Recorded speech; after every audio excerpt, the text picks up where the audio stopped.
Friends, நான் உங்கள் சுருராஜி பேசுகிறேன்.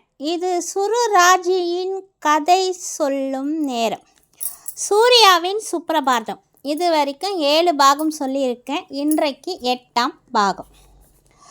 டாக்டர் ரீனாவை செக் செய்துவிட்டு கர்ப்பம் என்று கூற ரீனா அலறினாள், அழுதாள், துடித்து கதறினாள். இல்லை, நான் எந்த ஒரு தப்பும் பண்ணலை என்று மீண்டும் மீண்டும் கூறினாள். இல்லைம்மா, நீ இப்போ 2 மாதம் கர்ப்பவதியாகத்தான் இருக்க. உனக்கு ஏன் ஆரம்பத்தில் இருந்தே இந்த சந்தேகம் வரலை என்று டாக்டர் ரீனாவிடம் கேட்டார். ரீனாவும் நான் எந்த தப்பும் பண்ணலை என்று புலம்பிக் கொண்டே தான் இருந்தாள். பிறகு அவளே சூர்யாவுக்கு ஃபோன் செய்து வர வைத்தாள். விஷயம் கேள்விப்பட்டு வந்த சூர்யாவும் பூர்ணிமாவை சத்தம் போட்டான். என்ன காரியம் பண்ணியிருக்கீங்க அக்கா? நான் தான் ரீனாவிடம் கொஞ்சம் பொறுமையாக தான் சொல்லணும்னு சொன்னேன் இல்லை, அதுக்குள்ளே என்ன அவசரம் உங்களுக்கு? நீங்கள் வீட்டுக்கு போங்க, நான் ரீனாவை அழைச்சிக்கிட்டு வீட்டுக்கு வரேன் என்று கூறி பூர்ணிமாவை வீட்டிற்கு அனுப்பி வைத்தான் சூர்யா. அழுது கொண்டிருந்த ரீனாவை சமாதானப்படுத்தினான். சூர்யா, சத்தியமாக சொல்கிறேன், நான் எந்த தப்பும் பண்ணலை. யார் என்ன இப்படி பண்ணியிருப்பாங்க? ஐயோ, அதனால தான் என் அப்பாவும் என்கிட்ட எதுவும் சொல்லாமல் அதிர்ச்சியில் இறந்து போய் இருக்கிறார் என்று தன் தலையில் அடித்து கொண்டு அழுதாள் ரீனா. சூர்யாவும், ரீனா, இப்படியெல்லாம் நீ பேசாத. குழந்தையை பெற்றுக்கொள்ள உனக்கு விருப்பம் இருந்தால் அமைதியாக இரு, இல்லை என்றால் டாக்டரிடம் சென்று பேசி உன் விருப்பம் என்னவோ அதை கூறு என்றான் சூர்யா. இல்லை, முடியாது, என்னால் இந்த குழந்தை பெற்று எடுக்க முடியாது, எனக்கு இந்த குழந்தை வேண்டாம், நான் அபார்ஷன் செய்ய போகிறேன் என்று டாக்டரை நோக்கி சென்றாள் ரீனா. உடனே அவளை பிடித்து நிறுத்திய சூர்யா, கொஞ்சம் பொறுமையாக இரு ரீனா, அவசரப்படாத, நல்லா யோசிச்சு பாரு. நீ இப்போது ஒரு உயிரை கொல்லணும்னு ஏன் நினைக்கிற? அந்த குழந்தை வளரட்டும், அது என்ன பாவம் செய்தது? வேண்டாம், இந்த விபரீதமான முடிவு எடுக்காதே என்று சூர்யா கூறிக்கொண்டிருந்த போது, ஏ சுப்ரியா, இந்த பையன் தானே அன்றைக்கி நடு ரோட்டில் ஒரு பொண்ணை கட்டி பிடிச்சி முத்தம் கொடுத்தான், இன்னைக்கு இந்த பெண்கிட்ட ஏதோ குழந்தைய கலைக்கிறத பற்றி பேசிகிட்டு இருக்கான் பாரு என்றதும் சுப்ரியாவும் அவனை திரும்பி பார்த்துவிட்டு, இவனுக்கு இதே வேலையாகத்தான் இருக்கும் போல இருக்கு, சரியான பொறுக்கியாக இருப்பான் போல தெரியுது என்று சொன்னாள் சுப்ரியா. நீ ஏண்டி மறுபடியும் இந்த கன்றாவியெல்லாம் என்னை பார்க்க வைக்கிற? அன்றைக்கும் உன்னால் தான் அந்த ரோட்டில் என்ன நடந்தது நான் பார்த்தேன். உடம்பு சரியில்லைன்னு தானே ஹாஸ்பிட்டலுக்கு வந்து என்னை அழைச்சிக்கிட்டு வந்தேன். வா, டாக்டர்கிட்ட போகலாம் என்று அருணாவை பிடித்து இழுத்து கொண்டு டாக்டரை நோக்கி சென்றாள் சுப்ரியா. இங்கே பாருண்ணா, ஏற்கனவே நீ தெரியாமல் செய்த தவறுக்காகத்தானே இப்போது தண்டனையை அனுமதி கொண்டிருக்கிறாய். இப்போது தெரிஞ்சே மறுபடியும் இந்த தவறை செய்யாத. நான் சொல்வதை கேள். குழந்தையை கலைக்க வேண்டாம், அது வளரட்டும், பிறகு என்ன முடிவு எடுப்பது என்று அப்புறமாக யோசிக்கலாம். நீ வீட்டுக்கு வா என்றான் சூர்யா. ரீனா வீட்டிற்கு வர மறுத்தாள். யாரோட குழந்தை என்று தெரியாமல் இந்த குழந்தையை நான் சுமக்க மாட்டேன். உன்னை திருமணம் செய்து கொள்ள உன் அக்கா மாமாவிடம் கூட நான் சம்மதம் சொல்லிட்டேன். இப்போது அவர்கள் என்னை பற்றி என்ன நினைப்பார்கள் என்று மீண்டும் கதறி அழுதாள் ரீனா. நானும் உங்ககிட்ட ஆரம்பத்திலிருந்தே எப்பவும் சொல்லிக்கிட்டே தான் வரேன், உன்னை திருமணம் செய்து கொள்ள எனக்கு எப்போதும் விருப்பம் இல்லைன்னு தானே சொல்லிகிட்ருக்கேன். நம்ம எப்பவும் போல் நல்ல நண்பர்களாகவே ஒன்றாக இருப்போம். நீ எதை பற்றியும் கவலைப்படாத. இப்போது இந்த குழந்தையின் தந்தை யார் என்று தெரிந்து கொண்டால் மட்டும் நீ அவனை ஏற்றுக்கொள்ளப் போகிறாய் ரீனா என்று கேட்டான் சூர்யா. நிச்சயமாக இல்லை, நான் அவனை என் கையாலேயே கொன்னுடுவேன் என்று கோவப்பட்டாள் ரீனா. பிறகு என்ன? வா, எதை பற்றியும் யோசிக்காது, வந்து வீட்டில் கொஞ்ச நாள் ரெஸ்ட் எடு. பிறகு ஒரு நாள் எல்லாம் சரியாகிவிடும். நான் உன்னையும் உன் குழந்தையும் நிச்சயம் கைவிட மாட்டேன்.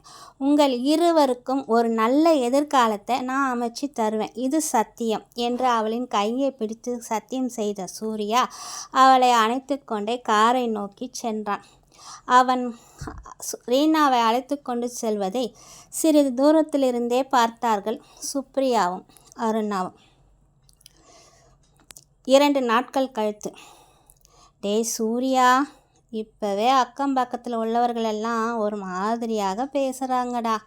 நீ தான் ரீனாவை அழைத்து கொண்டு வந்து விட்டாய் என்றும் தாலி கட்டாமலே திருமணம் செய்யாமல் அவளிடம் குடும்பம் நடத்துகிறாய் என்றும் அதனால் தான் அவள் கர்ப்பம் தரித்திருக்கிறாள் என்றும் வெளிப்படையாக என் காது படவே பேச ஆரம்பித்து விட்டார்கள்.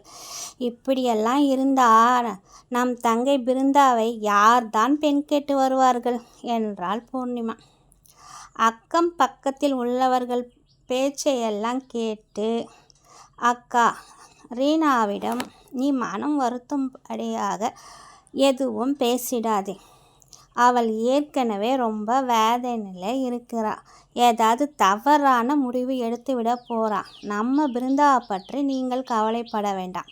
நான் ஏற்கனவே அவளுக்கு ஒரு நல்ல இடம் பார்த்து முடிவு செய்து இருக்கிறேன். அவள் படிப்பு முடிந்ததும் திருமணம் செய்து விடலாம். சரி, நான் ஆஃபீஸ் போய் வருகிறேன், எனக்கு நேரமாகுது என்று கூறி ஆஃபீஸுக்கு சென்றான் சூர்யா. செல்லும் வழியில் ஏற்கனவே சூர்யாவிடம் விரோதம் கொண்டிருந்த சிலர் சூர்யாவின் வண்டியை மடக்கி அவனிடம் தகராறு செய்ய ஆரம்பித்தார்கள். யார் நீங்கள், என்ன பிரச்சனை உங்களுக்கு என்று சூர்யா கேட்டதற்கு, நீ தாண்டா பிரச்சனை.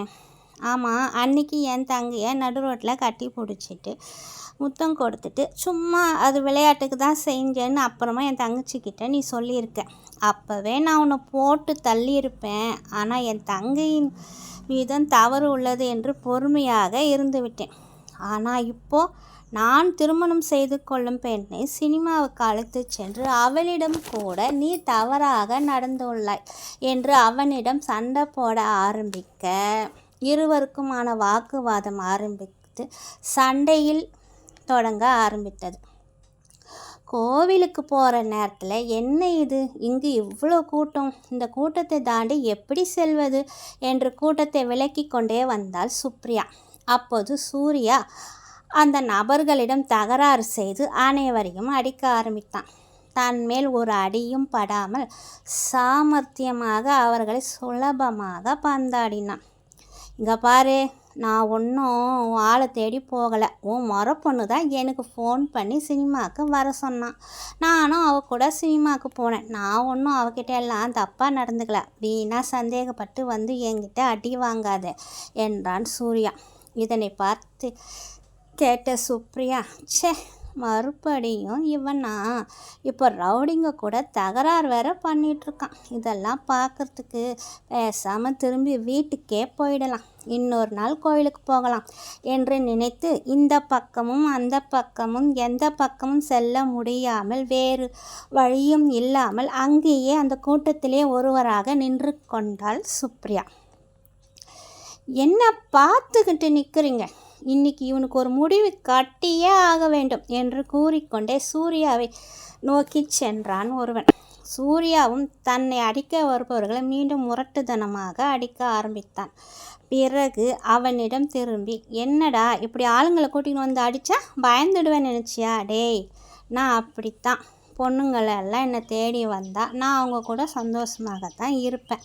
உன்னாலும் முடிஞ்சதை பார்த்துக்கோ என்று கோபமாக சொல்லிவிட்டு திரும்ப அந்த நபர்களில் ஒரு நபர் அப்போது தன் கையில் இருந்த ஆசிட் பாட்டிலை எடுத்து நேராக சூர்யாவின் முகத்தை நோக்கி வீச முயற்சித்தான். அதனை அருகில் இருந்து கவனித்த சுப்ரியா மிகவும் பயந்து போய் அவனோட கையில் இருந்த ஆசிட் பாட்டிலை தட்டிவிட அது எங்கேயோ வேகமாக சென்று வீழ்ந்த அந்த இடமே எரிந்தது. சட்டென்று இதனையெல்லாம் கவனித்து கொண்டிருந்த மற்றவர்களும் தம்பி தம்பி என்று சூர்யாவை உஷார்படுத்த முயல்வதற்குள் இது நடந்து விட்டது. கண் வினாடிக்கும் குறைவான நேரத்தில் நடந்து முடிந்தது. ஆசிட் பாட்டிலை தட்டி விட்ட சுப்ரியாவின் கையில் சிறிது ஆசிட் பட்டு அவளின் கை எரிய ஆரம்பித்தது. அதற்குள் சத்தம் போட்டவர்களை திரும்பி பார்த்த சூர்யா அங்கே ஆசிட் பாட்டில் பட்டு எரிந்த இடத்தை பார்த்து அதிர்ச்சி அடைந்தான். ஆனால் அவன் சுப்ரியாவை கவனிக்கவில்லை. பிறகு திரும்பிய வேகத்தில் அந்த நபரை மீண்டும் தாக்கி அடிக்க ஆரம்பிக்க அதற்குள் சுப்ரியாவை ஒரு ஆட்டோவில் ஏற்றி அனுப்பிவிட்டார்கள் ஒரு சிலர். சண்டை போட்டு கொண்டிருந்த சூர்யாவை நோக்கி ஓடி வந்த சூர்யாவின் நண்பர்கள், சூர்யா, என்னடா இது, இங்கே என்னடா பிரச்சனை என்று கேட்டார்கள். நடந்த விவரங்களை கூறினான் சூர்யா. சண்டை முடிஞ்சு நான் திரும்பி போகலான்னு பார்க்குறேன். இவன் ஆசிட் எடுத்து என் முகத்தில் வீச பார்த்துருக்கான். அதுக்குள்ளே இவர்கள் என்னை கூப்பிட்டு தடுத்து விட்டார்கள். அதனால் ஆசிட் பாட்டில் என் மேல் படாமல் தள்ளி சென்று விட்டது என்று சூர்யா கூற, தம்பி, நாங்கள் ஒன்றும் உன்னை கூப்பிடுவதற்குள்ளே அவன் ஆசிட் பாட்டிலை வீசிட்டான். அதுக்குள்ளே இங்கே இருந்த ஒரு பெண் தான் அதனை சட்டென்று அந்த பக்கமாக தள்ளிவிட்டாள். அவள் கையிலும் சிறிது ஆசிட் பட்டு அவள் துடித்து விட்டாள் என்று கூறினார்கள். என்ன, அப்படியா? நான் எந்த பொண்ணையும் பார்க்கலையே, எங்கே அந்த பெண் என்று கூட்டத்தில் சூர்யா தேடி பார்க்க அந்த பொண்ணை அப்போதே ஆட்டோவில் ஏற்றி அனுப்பிவிட்டோம். அவள் மட்டும் சரியான நேரத்தில் அந்த ஆசிட் பாட்டிலை தட்டிவில்லை என்றால் இந்நேரம் உன் முகமே எரிஞ்சு போய் உன் உயிருக்கே மிகவும் ஆபத்தாக போயிருக்கும். ஏன்பா இப்படி உயிரோடு எல்லாம் விளையாடுறீங்க? பாவம் அந்த பொண்ணு. நீங்கள் தகராறு செய்து சண்டை போட்டதற்கு அவள் கையில் அடிபட்டு விட்டது என்று சொல்லி சூர்யாவை திட்டிக் கொண்டே சென்றார்கள். ஓகே ஃப்ரெண்ட்ஸ், இத்துடன் என்னுடைய 8ஆம் பாகம் முடிவடைந்தது. மீண்டும் உங்களை அடுத்த பாகத்தில் சந்திக்கும் வரை உங்களிருந்து விடைபெறுவது உங்கள் சுருராஜ். இது சுருராஜின் கதை சொல்லும் நேரம். பாய்.